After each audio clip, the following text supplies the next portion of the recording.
We were talking about like interactions between inmates and guards in prison, and do you have any stories you could share, like with female guards hooking up with inmates, or even male guards hooking up with male inmates? 'Cause I heard some stories about some down low stuff going on too, so I know it goes down. And favor for a favor. It goes down, man. Yeah, it goes down, and probably more than I can count on two hands. Oh, shit. I've known, right, and this is throughout 16 years, and yeah, there was and it's sketchy because of the danger that it comes with. It puts other staff members in danger.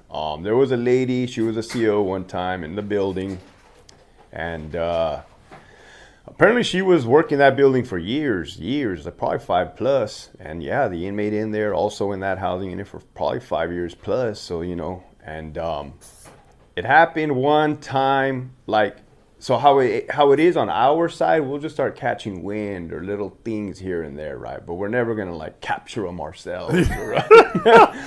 You know what I mean? We're never gonna. That's not our job. There's people that do that. So one homie tells me, "Hey man, I was in the restroom in the housing unit and I was messing with the locker, because we have lockers in the bathrooms for supplies and toilet paper and cleaning supplies." And he's like, "There was a master."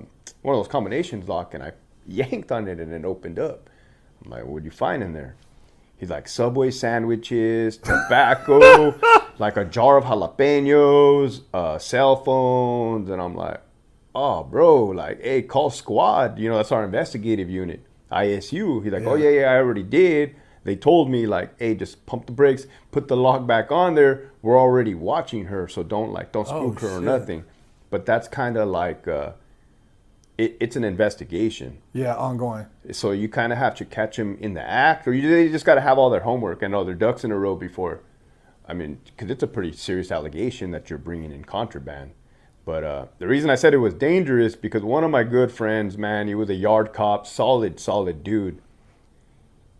He got orders from the sergeant to go with another officer to go pat down an inmate, put him in handcuffs, and bring him to the sergeant's office. Well, it happened to be that inmate, big dude, big giant dude, probably like 6'3", and he's patting him down, and the dude just turns around and clocks him. Boom, knocks him down, knocks him out.